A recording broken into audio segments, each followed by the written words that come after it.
स्वागत है आप सबका तरकाई स्पीसीज चैनल पे। जैसा कि आप सब जानते हैं कि साइंस का पीटी 365 के लेक्चर्स चल रहे हैं और हमने दो मेजर चैप्टर्स उसमें कवर किए और तीसरा जो है हमारा आज का वो है आईटी एंड कंप्यूटर। देखो आज का ये लेक्चर क्यों इंपॉर्टेंट है, क्योंकि इसमें हम देखेंगे एआई, मशीन लर्निंग, फिर बाद में augmented reality, virtual reality, extended reality. इन तीनों में डिफरेंस क्या रहता है और ये कैसे कैसे एप्लीकेशन है, इंडिया कौन सी इनिशिएटिव ली है इन सब चीजों में, इन सब फील्ड्स में। और फिर उसके बाद में हम देखेंगे कि ब्लॉकचेन टेक्नोलॉजी क्या होता है, वो क्रिप्टो करेंसी में कैसे वर्क करता है, उसको वो न्यूज में क्यों है, ये सब चीज हम इसमें देखने वाले। ठीक है, तो सबसे पहले हमारा क्या है कि एआई को समझते हैं कि एआई है क्या चीज। देखो सबसे पहले ये है कि आर्टिफिशियल और दूसरा है इंटेलिजेंस। दो वर्ड में हम इसको डिवाइड करते हैं। इंटेलिजेंस मतलब आप एक समझते हो कि एक कॉग्निटिव एटीट्यूड रहता है, मतलब कि जिसमें इंसान का ह्यूमन लर्निंग आ जाता है। ठीक है, उसके comprehension, problem solving, decision making, creativity, autonomy, ये सब चीजें एक इंटेलिजेंस को लीड करती है। आर्टिफिशियल मीन्स वो बनाया गया, it is a man made thing. ठीक है, तो फिर ये एक बेसिक कंसेप्ट आपको लेकर के चल रहा हूं मैं। अब इसके देखो तीन स्टेजेस होते हैं। सबसे पहले नैरो से ब्रॉड पे जाएंगे हम। तो नैरो क्या बोलता है, स्टेज वन, कि ये स्पेशलाइजिंग इन वन एरिया, किसी एक ही चीज को रहेगा। जैसे कि चैट जीपीटी, आप इससे कोई चीज पूछो, क्वेश्चन पूछो या फिर आप इससे इमेज मांगो तो फिर ये बस उतना ही प्रोवाइड कर पाएगा। ठीक है, एलेक्सा, जैसे कि आप इससे कोई चीज ऐसे बोल सकते हो, हे एलेक्सा फाइंड दिस। सीरी को आप कोई भी चीज पूछ सकते हो कि ये लोकेशन कहाँ पे, या फिर मैप में मेरे को ये चीज निकाल के दो। तो फिर ये सब एक पर्टिकुलर चीज को, मतलब ये एक नैरो कॉन्सेप्ट हो गया। लेकिन अभी आर्टिफिशियल जनरल इंटेलिजेंस क्या है कि वो एज स्मार्ट एज ह्यूमंस, मतलब उनका एटीट्यूड, उनका कॉग्निटिव कहीं ना कहीं अलग रहेगा। और स्टेज थ्री क्या रहेगा, स्मार्टर देन ह्यूमंस। मतलब अभी ह्यूमन का क्या है कि वो किसी एक चीज, दो चीज, तीन चीज में प्रोफिशिएंसी रखेगा, लेकिन इसके पास मल्टीपल चीजें की प्रोफिशिएंसी रहेगा। डिसीजन मेकिंग अच्छा कर सकता है, प्रॉब्लम सॉल्विंग कर सकता है, अलग अलग थियरी, अलग अलग थीसिस को देख करके। ठीक है, अब जनरेटिव एआई क्या रहता है। जनरेटिव एआई मतलब कि आप कोई चीज क्वेश्चन जैसे पूछे हो तो ठीक है, तो वो अपने से आंसर जनरेट करेगा, हर एक चीज सोर्स से उठाएगा और फिर वो आंसर जनरेट करेगा। जनरेट मतलब ऑन द स्पॉट वो चीज रहेगा। अभी नॉन जनरेटिव मतलब अभी ट्रेडिशनल कैसे होता था कि उसने एक फॉर्मेट बना लिया, एक पैटर्न बना लिया, अब आप उससे जो पूछोगे वो यही पैटर्न आपको सेंड कर देगा। ठीक है, तो ये था। अब जनरेटिव एआई क्या है, वो तुरंत आंसर तैयार करेगा अपने हिसाब से अलग अलग पैटर्न पे और फिर वो चीज आपको सेंड करेगा, आपके सामने प्रेजेंट करेगा। तो यही है जनरेटिव। ठीक है, that can create original content such as text, images, video, audio और सॉफ्टवेयर कोड। मतलब आप कोई भी चीज पूछ सकते हैं, जैसे पूछते हैं कि create a picture of my animation, और आपने एक फोटो दिया तो फिर वो आपका एनिमेशन वर्जन का एक फोटो निकाल के देगा। मतलब इसी को जनरेट बोलते हैं कि ऑन द स्पॉट वो ऑगमेंटेड रियलिटी में क्या काम कर रहे हैं, ऐसा। Underlying AI model such as LLM. अब देखो एलएलएम क्या है, हम वो भी देखेंगे।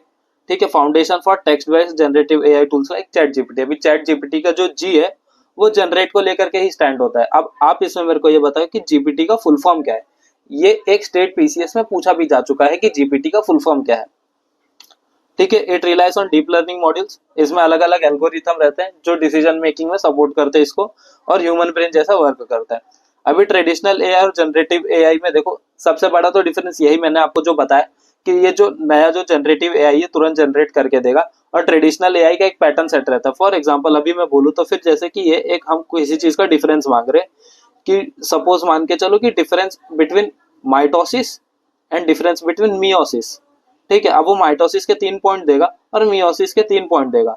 ये कैसा था, ये ट्रेडिशनल वाला है, ये आपका ट्रेडिशनल वाला है।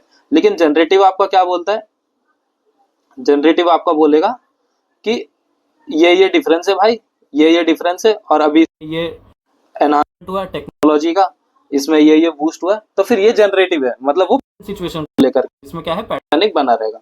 ठीक है, यही है कि अभी इसका कैसा न्यूरल नेटवर्क से, न्यूरल नेटवर्क कैसे रहता है कि नेटवर्क ऑफ नेटवर्क, अलग अलग नेटवर्क से वर्क करता है, वो हम देखेंगे कैसा है। आउटपुट कैसा है कि ये प्रेडिक्शन, सॉल्यूशन और क्लासिफिकेशन ये सबको देखता है। और ये जनरेटिव क्या है कि न्यूली कंटेंट और क्रिएटिव आउटपुट, ये बेसिक डिफरेंस है। ठीक है, ये आप देख सकते हो, और इसमें कुछ अलग नहीं है।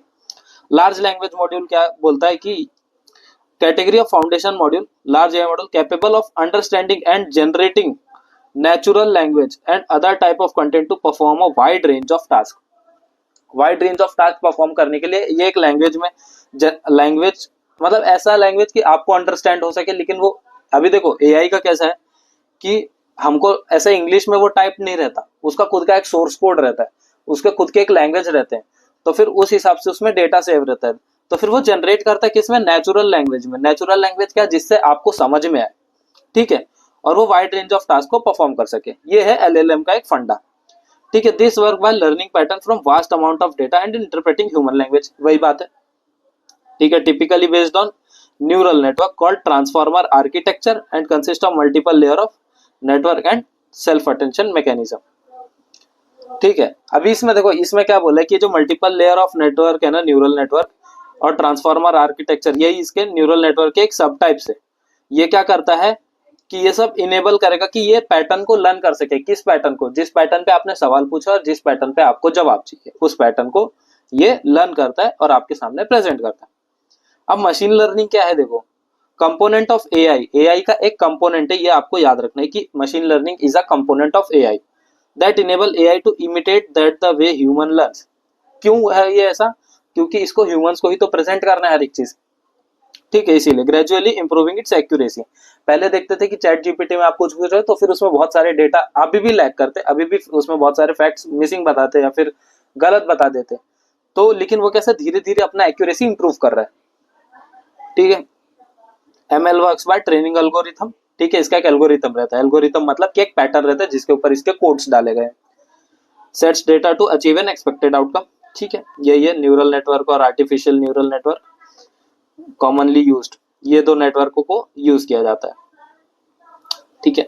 अदर इमर्जिंग एआई वेरिएंट्स अब कौन कौन से आ रहे हैं, एक एआई एजेंट है, can engage in real time, ठीक है, multi modal interaction with humans, एक ये है।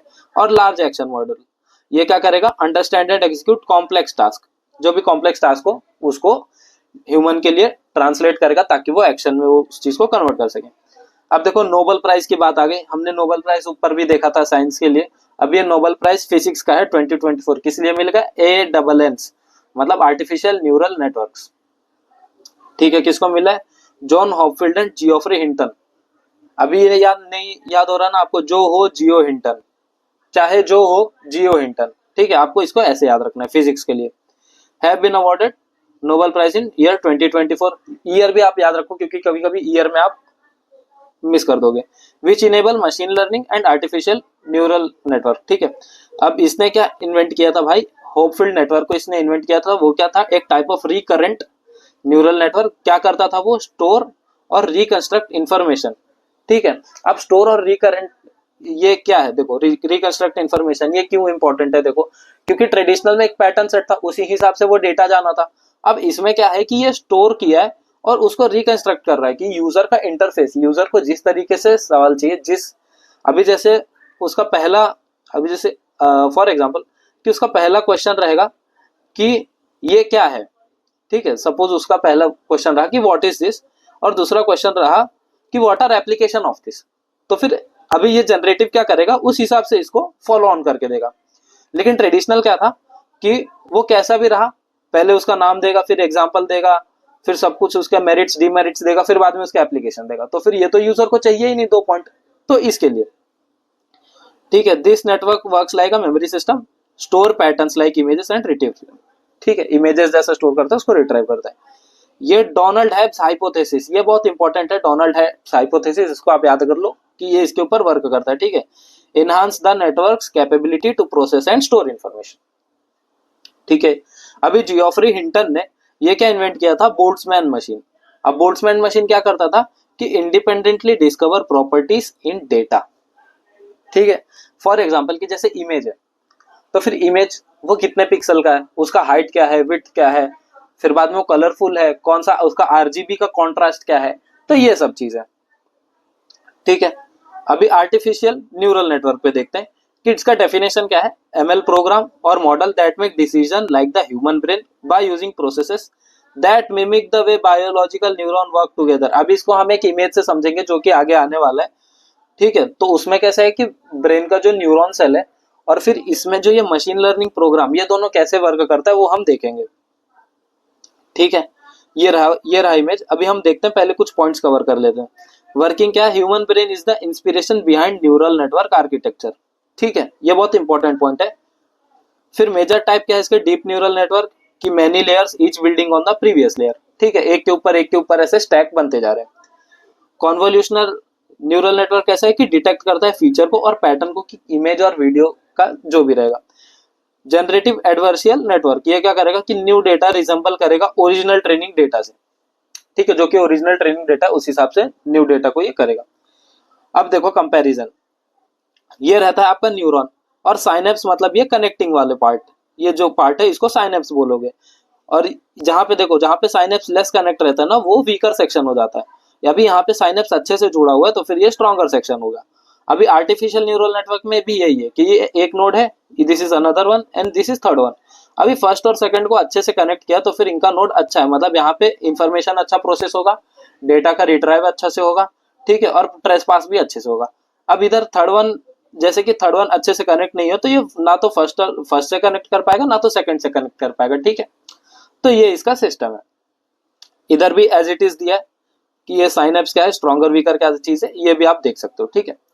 अब आते हैं, अब देखो एआई हमने देख लिया, मशीन लर्निंग देख लिया, आर्टिफिशियल न्यूरॉन जो भी था वो भी देखा हमने, नेटवर्क न्यूरॉन को। फिर बाद में हमने देखा कि नोबेल प्राइज क्या था। अब हमारे मेजर कंसेप्ट हो गए। अब इंडिया के ऊपर आते हैं, जो है हमारा भारत जन प्रोग्राम। इसको क्या MST, ministry of science and technology ने लॉन्च किया, भारत जन मतलब जनरेटिव आर्टिफिशियल इंटेलिजेंस, मतलब ट्रेडिशनल नहीं है, जनरेटिव, ठीक है। अब मल्टी मोडाल, अब देखो भारत जन प्रोग्राम के ऊपर जानते हैं कि ये मल्टी मोडाल एलएलएम प्रोजेक्ट किसको फोकस करता है, generative AI system generate high quality text multi modal content, मतलब जिसमें ऑडियो और इमेजरी आएगा। अभी तक ऑडियो और इमेजरी मतलब इसमें कहीं ना कहीं थोड़े बहुत माइनर जो जीआईएफ होते हैं वो आ सकते हैं, लेकिन वीडियो को उतना भी एक्सप्लेन नहीं किया इन वेरियस इंडियन लैंग्वेजेस, जितने भी इंडियन लैंग्वेजेस है सबकी बात कर रहे हैं, ठीक है। अभी इसके फीचर क्या है, मल्टीलिंगुअल मल्टीमोडाल है, भारतीय data based set based training है, ओपन सोर्स प्लेटफॉर्म, मतलब easy to use, user accessible है। एम क्या है इसका कि पब्लिक सर्विस को बूस्ट करना है, डिलीवरी बूस्ट सिटीजन एंगेजमेंट, ठीक है। और इसकी इंप्लीमेंटिंग एजेंसी को ये आप याद रख लो कि टीआईएच फाउंडेशन है फॉर आईओटी, आईओटी मतलब इंटरनेट ऑफ थिंग्स, ठीक है, under the national mission on interdisciplinary cyber physical systems, ठीक है, NMICPS, सॉरी। अब इसका टाइमलाइन क्या है, इसका टाइमलाइन ये है कि 2 इयर्स तक रहेगा, मतलब जुलाई 2026 तक रहेगा। अब इसी से जुड़ा एक चीज है भारत डेटा सागर। ये क्या चीज है कि ये स्टैब्लिश करता है various vast repository of Indian centric data, जो कि एंश्योर करेगा कि एआई मॉडल डीपली रूटेड है कि कंट्री के एक खुद के कॉन्टेक्स्ट में, ठीक है। मतलब ये है कि पहले कंट्री के जो भी ऑब्जेक्टिव है कंट्री को लेकर के उसको फुलफिल करने के लिए ये बनाया गया भारत डेटा सागर। अभी हमने जो NMICPS देखा था ये आपका 2018 में ये आया था, ठीक है। इसको क्यों प्रमोट किया था कि ताकि ट्रांसलेशनल रिसर्च इन साइबर फिजिकल सिस्टम्स और उसके एसोसिएटेड टेक्नोलॉजी को ये बूस्ट कर सके। और इसकी इंप्लीमेंटिंग एजेंसी DST, हमारे department of science and technology, ठीक है। अब इसके अदर कौन कौन से इनिशिएटिव है, देखो ये जो इनिशिएटिव्स है ना ये बहुत इंपॉर्टेंट है। देखो आपके प्री में तो काम आएगा, साथ ही साथ आपके मेंस में बहुत ज्यादा काम आएगा, ठीक है। तो इसको आप जितना हो सके पढ़ते रहो। इंडिया एआई मिशन, जैसे कि implementing India AI IBD under digital India corporation under the ministry of MIT, ठीक है, ये है।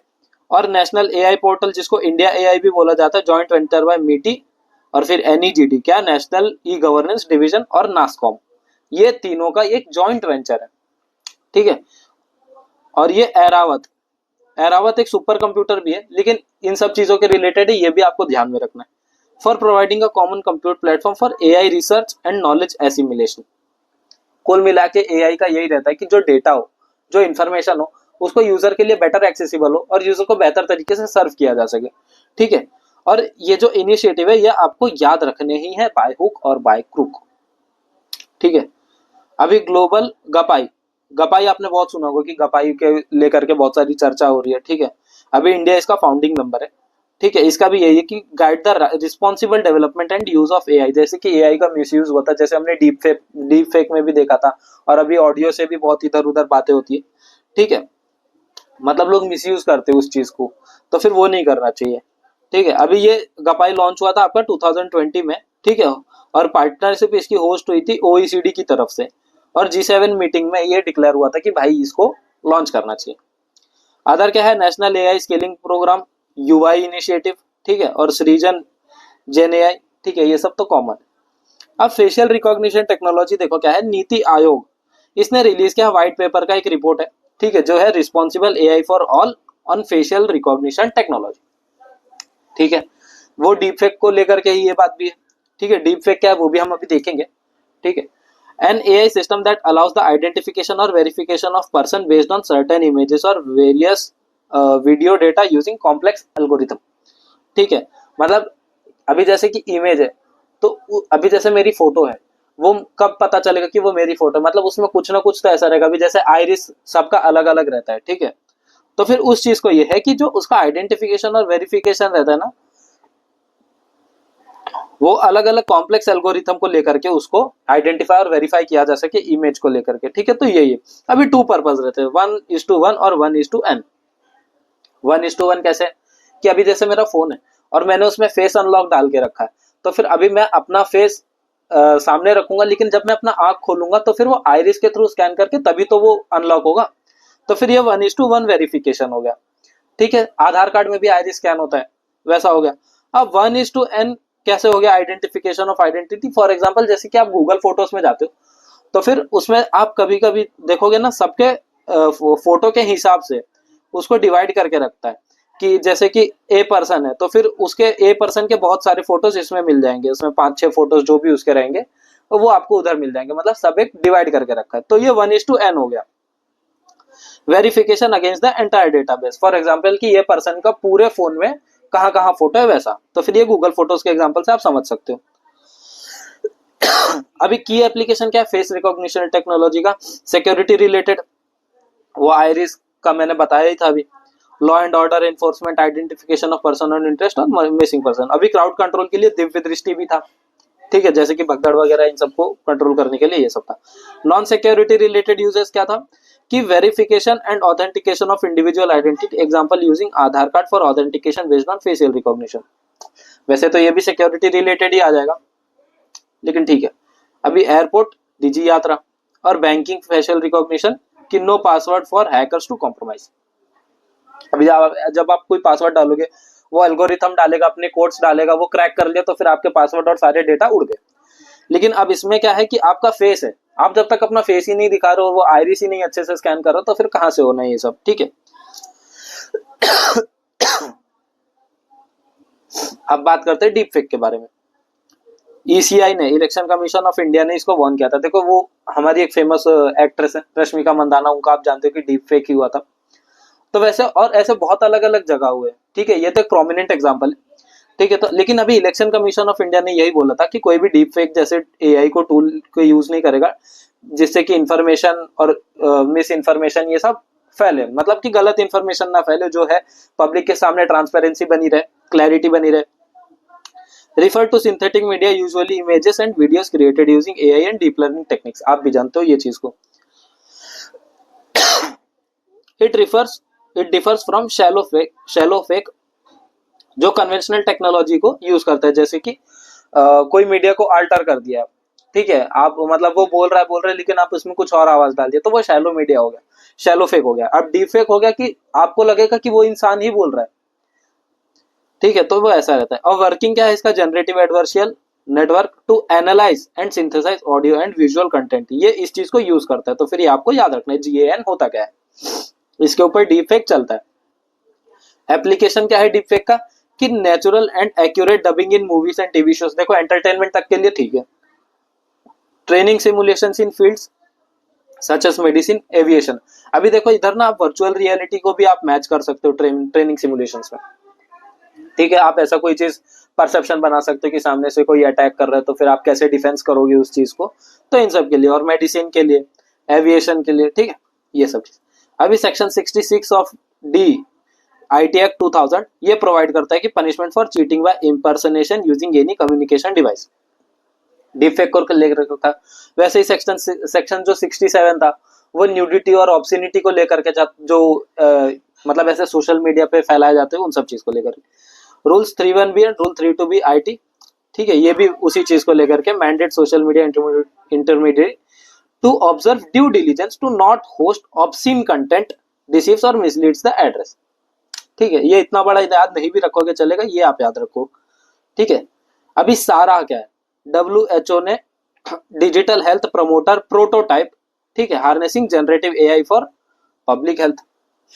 मतलब हमने एआई के एप्लीकेशन देखे कि वो कहीं भी उसको यूज किया जा सकता है, लेकिन एक बेटर कॉन्टेक्स्ट में यूज करो, मतलब उसका एक वर्थ होना चाहिए, ठीक है। अभी सारा क्या करता है कि provide information across major health topics including healthy habits and mental health, ठीक है, कि कैसे रहना चाहिए, क्या मेंटेन करना चाहिए, आपके अगल बगल के जो भी सिनेरियो है, सराउंडिंग है, उसको कैसे अच्छे से रखें, वो सब चीज को support better developing understanding of risk factor of some leading cause of death, जैसे कि कैंसर होगा, हार्ट डिसीज, लंग डिसीज और डायबिटीज, ये सब चीज को ये देखता है और उसको बताता है कि इन सब चीज को कैसा रोका जा सकता है। अब सबसे दिलचस्प चीज आ रहा है एक्सटेंडेड रियलिटी। देखो अभी ये दिया इतना छोटा सा है, लेकिन ये है कितना बड़ा, मैं आपको बताता हूँ। देखो एक्सटेंड रियलिटी क्या है, ये अम्ब्रेला टर्म है, अम्ब्रेला टर्म है, इसके अंदर आते हैं AR, VR और MR।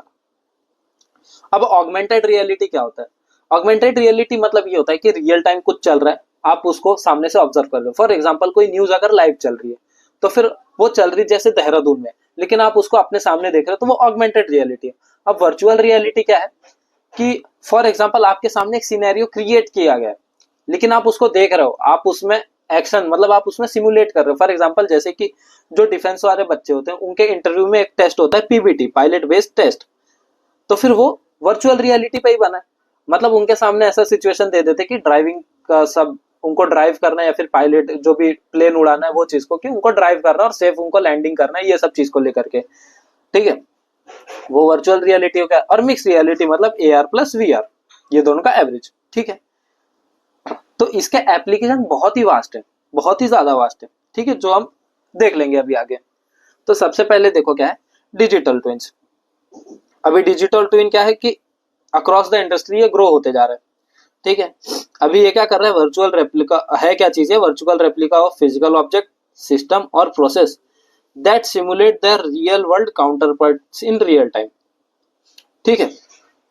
ये क्या, ये वही है कि वर्चुअल रेप्लिका जो है उसका बना है, ऑब्जेक्ट बना दिया है, और फिर बाद में आपको लगेगा कि ये रियल वर्ल्ड में चल रहा है, रियल टाइम में चल रहा है, ये इसका डिजिटल ट्विन है, ठीक है। By integrating data from various source, digital twin enable real time monitoring, analysis and optimisation of physical entities, ठीक है। कोई भी फिजिकल एंटिटी हो, जैसे फॉर एग्जांपल कार हो, उसको इतने अच्छे से दिखा देंगे ना, आपको लगेगा वो चीज ओरिजिनल में, रियल में। ये मैं अभी 3D की बात नहीं कर रहा, ये मैं अभी 3D की बात नहीं कर रही, डिजिटल ट्विन्स की बातें हो रही है, ठीक है। 3D और 4D अभी आएगा। इट यूजेस 4 की टेक्नोलॉजी, कौन कौन से की टेक्नोलॉजी यूज करते हैं, देखो IoT यूज करेगा, एक्सटेंडेड रियलिटी करेगा, क्लाउड कंप्यूटिंग करेगा और आर्टिफिशियल इंटेलिजेंस ऑफ कोर्स करेगा। आर्टिफिशियल इंटेलिजेंस अब आप समझ सकते हो कि कितना ज्यादा इंपॉर्टेंट हो रहा है, ठीक है। अभी जितने भी टॉपिक है ना ये डिजिटल ट्विंस, अगर आप एग्जांपल में लिखते हो ना कि फॉर एग्जांपल AI का एप्लीकेशन में फॉर एग्जांपल डिजिटल ट्विंस, तो फिर वो बहुत ही गुड पॉइंट होगा, आप ये सब चीज समझ के चलो। अभी देखो की एप्लीकेशन क्या है इसके, manufacturing, health care, urban planning और ऑटोमेटिव एरोस्पेस एंड डिफेंस, ठीक है, ये सब आप देख सकते हो। अब इसके रिलेटेड कंसेप्ट क्या है, देखो IoT क्या रहता है कि एक फिजिकल डिवाइस है, ठीक है, कोई भी फिजिकल डिवाइस है और वो एम्बेडेड विद सेंसर्स। अब ये क्या चीज है, देखो फॉर एग्जांपल आपने देखा होगा कि आपके घर में बेल रिंग होगी, ठीक है, अब वो फिजिकल ऑब्जेक्ट है, लेकिन आप उसको जब ऐसे टच करते हो फिर प्रेस करते हो ना, तो फिर वो आवाज आती है, वो किससे आती है, वो सेंसर से आती है, ठीक है। तो ये आपका एक IoT है, ठीक है। जैसे कि फॉर एग्जांपल रिमोट कंट्रोल, वो तो है फिजिकल ऑब्जेक्ट, लेकिन आप उसमें कोई भी चैनल डालते हो, जैसे 369 या फिर कुछ भी आप डाल दो, तो फिर वो 369 एक सेंसर के थ्रू जाता है, तो फिर वो चीज वो अडाप्ट करता है, ठीक है, ये आपका IoT है। IoT डिवाइस ऑल्सो ने स्मार्ट ऑब्जेक्ट, ठीक है। 3 कंपोनेंट्स इसके कौन से, स्मार्ट डिवाइस है, IoT एप्लीकेशन है और ग्राफिकल यूजर इंटरफेस, ठीक है। इसके एप्लीकेशंस क्या है, एग्रीकल्चर, हेल्थ केयर, और इसके तो बहुत सारे IoT के बहुत सारे एप्लीकेशन है, इसमें बहुत माइनर कंसेप्ट दिया, नैरो कंसेप्ट दिया, असल में IoT के बहुत ज्यादा है, ठीक है। अभी ब्लॉकचेन टेक्नोलॉजी बहुत कॉम्प्लिकेटेड, स्टिल इंटरेस्टिंग, ठीक है। इंटरेस्टिंग कब होगा, जब आपको आ जाएगा, और वो मैं भी आपको याद करा ही दूंगा, ठीक है। एक नाम याद रख लो कि सतोशी नाकामोटो 2009 में, ये महाराज का एक नाम याद रख लो, क्या किया था इन्होंने, distributive ledger technology first introduce in design and development of crypto currency, ठीक है, बिटकॉइन के ये जाने माने। अब लेजर होता क्या है, देखो लेजर मतलब कि आप कोई भी ट्रांजैक्शन किया ना, फाइनेंशियल ट्रांजैक्शन, अब उसका ये रिकॉर्ड बुक है, खाता बुक, कि किसने लिया, मतलब वो तो डिस्क्लोज नहीं करेगा किसने लिया किसने दिया, बट कितनी क्वांटिटी आई, कितनी क्वांटिटी गई, बाय सेल, वो सब का ये रिकॉर्ड रखेगा। ठीक है, ये एक एक्सचेंज प्रोसेस है which works on data blocks. In this one block is connected to another block. अभी मैं आपको ना एक एग्जांपल इस इमेज के थ्रू बहुत अच्छे से समझाऊंगा। देखो, ये क्लाइंट का ट्रांजैक्शन है, मतलब ये इनिशिएट करेगा। अब इसका एक ब्लॉक है, ब्लॉक, ठीक है। अभी ये बहुत सारे क्लाइंट है, इधर ये सब जो भी दिख रहे हैं ना, ये सब एक क्लाइंट है, इनके डेटाबेस है खुद के। अब ये ना एक दूसरे से कनेक्टेड है, सबसे कनेक्टेड है, मतलब one is connected to everyone, ऐसा वन टू ऑल कनेक्शन है। ठीक है, और ये सब ना एक दूसरे से वैलिडेटेड है। अभी इनको ना एक दूसरे से कोई चीज बाय करनी है या फिर सेल करनी है, तो फिर ये इसी में करेंगे। ठीक है, इसी ग्रुप ऑफ नेटवर्क में ये बाय सेल करेंगे। ठीक है, अब इसमें होगा क्या कि verification and adding to the ledger. अब ये कोई भी चीज बाय कर रहे, सपोज ये ए है और ये बी है। ठीक है, अब ए ना बाय, ए बी से कुछ बाय कर लिया, ए ने बी से कुछ बाय कर लिया। ठीक है, तो अब ये क्या करेगा, लेजर, लेजर के इसमें रिकॉर्ड हो जाएगा। अभी जैसे इसका नाम मान के चलो कि इसका नाम है एल्बर्ट, इसका नाम है एल्बर्ट और इसका नाम है आइंस्टाइन। एक मिनट, हाँ देखो, दो, एक का नाम है एल्बर्ट और एक का नाम है न्यूटन। दो एग्जांपल लेते। अब इसने कुछ इससे बाय कर लिया, ठीक है, एल्बर्ट ने न्यूटन से कुछ बाय किया। अब लेजर क्या करेगा, वो ये नहीं दिखाएगा, मतलब उसको तो सब पता है, उसके पास सारे डेटा कि एल्बर्ट ने कौन से टाइम पे क्या चीज लिया, कितना लिया, सब लिया। लेकिन लेजर क्या, अभी देखो ये ना सबके सामने शो रहेगा कि भाई किसके पास क्या है, कितना है, वो चीज इसका काम रहता है कि सामने वाले को भी दिखाए। तो ये एल्बर्ट क्या करेगा, मतलब लेजर क्या करेगा, शो बस यही करेगा कि ए एन, सिर्फ ऐसा दिखाएगा। या फिर न्यूटन को बी भी दिखा सकता है, ये बी भी दिखा सकता है न्यूटन को। वो बस इतना देखेगा कि एल्बर्ट ने न्यूटन को कितना सेल किया था, टू क्वांटिटी, तो फिर बस वो दिखाएगा कि टू क्वांटिटी पूरा दिखाएगा कि भाई इतने क्वांटिटी सेल हुए या फिर इतने क्वांटिटी बाय हुए, ये इतना पूरा दिखाएगा, लेकिन नाम डिस्क्लोज नहीं करेगा। ठीक है, तो फिर ये एक प्राइवेसी वाला भी ध्यान रखता है। ठीक है, तो ब्लॉकचेन टेक्नोलॉजी यही बना हुआ है, मतलब everyone is connected to everyone. लेकिन कुछ कुछ ब्लॉक्स ना, एक और एग्जांपल देता हूं। देखो, जैसे कि ये 5 ब्लॉक है, ठीक है, अभी यहाँ पे सब लोग एक दूसरे से कनेक्ट है। ठीक है, सब लोग एक दूसरे से कनेक्ट है। अब इधर के कुछ बंदे यहाँ पे कनेक्ट होंगे, ठीक है, सब नहीं होंगे लेकिन कुछ होंगे। ठीक है, मतलब नेटवर्क अमंग नेटवर्क, फिर भी 2 ब्लॉक में भी कहीं ना कहीं नेटवर्क है। ठीक है, तो ये इंटरकनेक्टिविटी है। ठीक है, अब इसके बाद भी आपको कुछ डाउट हो रहा है तो फिर आप बेझिझक फिर से कमेंट सेक्शन में पूछो। मैं अपने टेलीग्राम तारक ISPCS चैनल में बहुत ही विस्तार से बता दूंगा, आप उसका टेंशन मत लो। ठीक है, बहुत इजी कॉन्टेक्स्ट है।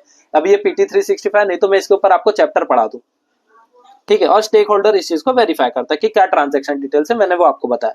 अब इसके प्रॉपर्टी क्या है, देखो, smart contracts, auto execution of digital contracts. ठीक है, इम्यूटेबल, कि मतलब कोई वैलिडेटेड रिकॉर्ड जो भी है इरिवर्सिबल नहीं होगा और ना ही चेंज हो सकता है क्योंकि आपने वो चीज कर दी है।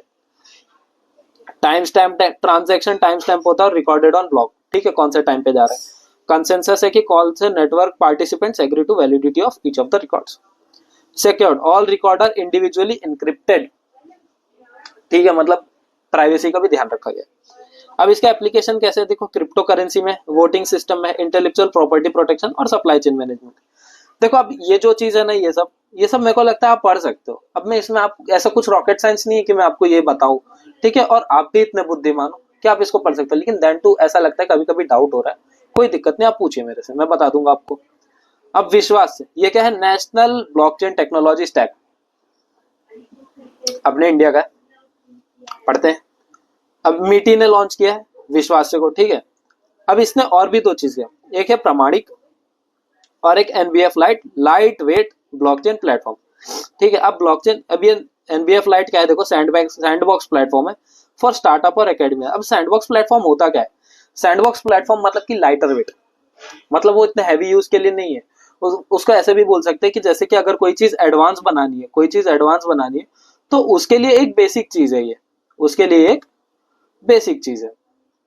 फॉर एग्जाम्पल टेस्ट कर रहे कि अगर ये एकदम स्ट्रांग हो गया तो इसी को एनहांस करेंगे तो फिर ये एडवांस बन जाएगा। ठीक है, तो यही है सैंडबॉक्स प्लेटफॉर्म।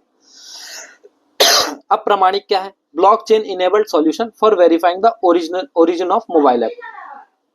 ठीक है, ब्लॉकचेन का सॉल्यूशन उससे पता चलेगा कि मोबाइल ऐप बना कहाँ पे। ठीक है, ये तो चाइना वालों के लिए बहुत अच्छा हो गया अभी। Offers blockchain as a service with a geographically distributed infrastructure design to support various permission blockchain based application. ठीक है, अब ब्लॉकचेन एज अ सर्विस क्या है, third party cloud based infrastructure है। क्लाउड बेस्ड इंफ्रास्ट्रक्चर मतलब कि क्लाउड क्या रहता है, वर्चुअल होता है। आपने कभी क्लाउड नहीं देखा, मैं ये क्यूमुलोनिम्बस क्लाउड की बात नहीं कर रहा, मैं क्लाउड की बात कर रहा हूं जहां पे सारा डेटा स्टोर रहता है। ठीक है, जो स्टोरेज प्रोवाइड करता है वो क्लाउड की बात कर रहा हूँ। मतलब ये उस क्लाउड का बेस इंफ्रास्ट्रक्चर है और management that organisation and business use for developing and managing blockchain application. ठीक है, ब्लॉकचेन एज अ सर्विस मतलब वो ब्लॉकचेन हर एक कोई भी कंपनी हो या फिर सर्विस हो उसको प्रोवाइड करेगा। ठीक है, ये पार्ट है नेशनल ब्लॉकचेन फ्रेमवर्क का provided under national strategy on blockchain. इसके की फीचर्स क्या है, rapid end to end permission blockchain application development and deployment, और दूसरा क्या है, ready to use security audited blockchain.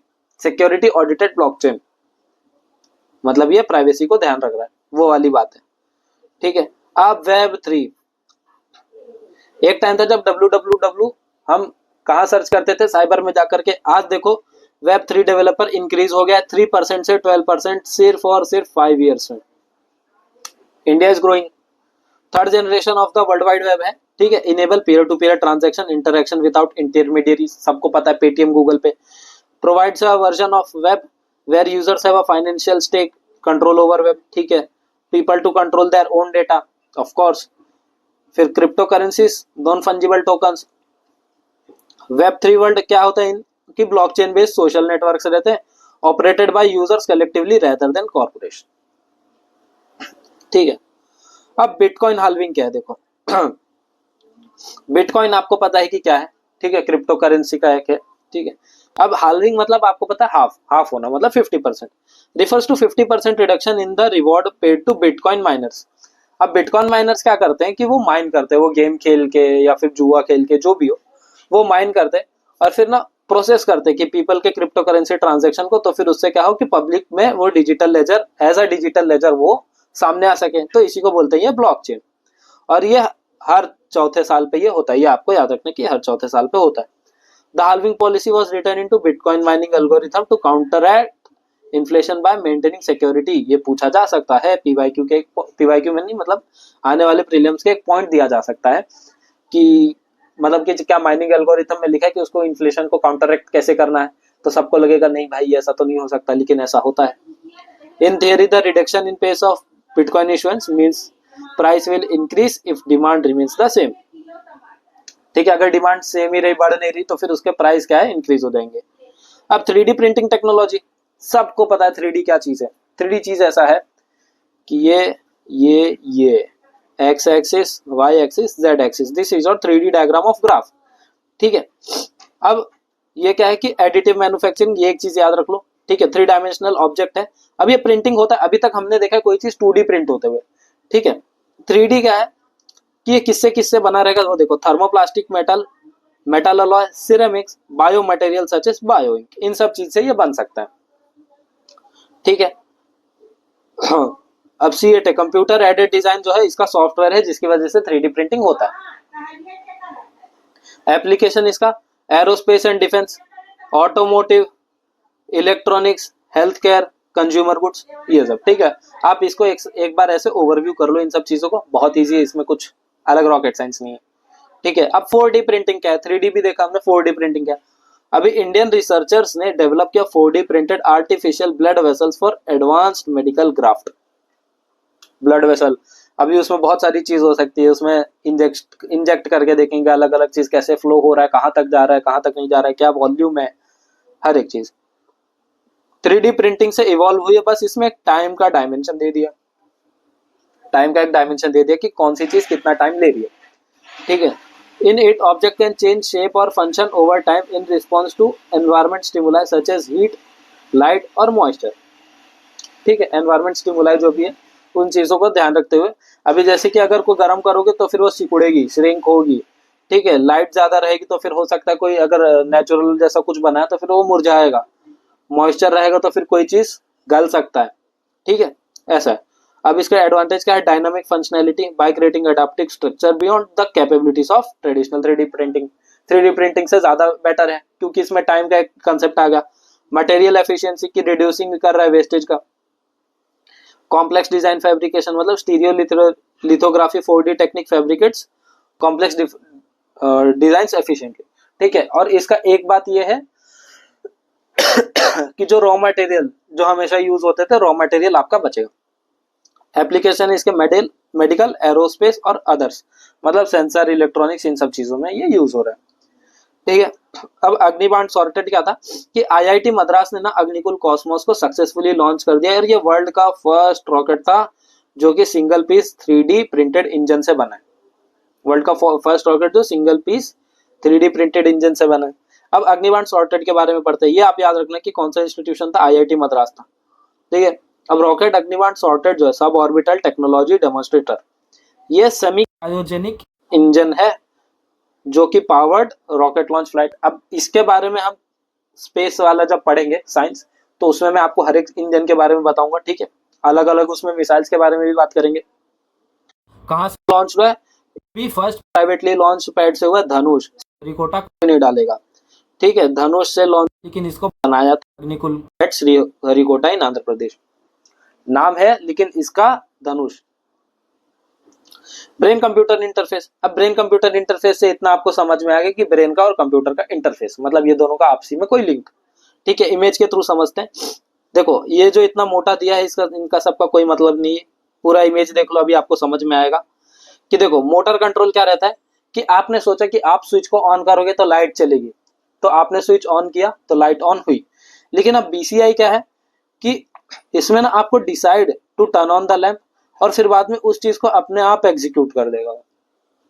मतलब इसमें आपको वो फिजिकल चीज की कोई वो करने की जरूरत नहीं। Computer analyses your brain activity, identifying your wish to turn on the lamp, it sends a signal to the lamp, ठीक है। मतलब एक चिप कहीं ना कहीं आपके पास रहेगी, एक चिप कहीं ना कहीं लैंप के पास रहेगी, तो फिर वो दोनों आपस में कनेक्ट होकर अपना वर्क एग्जीक्यूट कर देंगे, ठीक है। अब ये न्यूज में क्या हुआ कि न्यूरालिंक के Blindsight brain computer interface implant receive breakthrough device status by US FDA.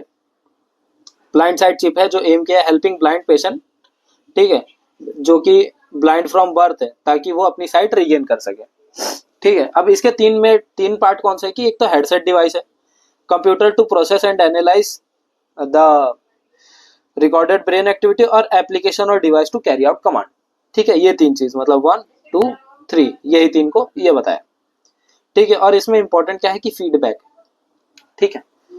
अब ये क्या है कि BCI do not read minds to extract information from unsuspecting और unwilling users but enable user to act on the world by using brain signals rather than muscles.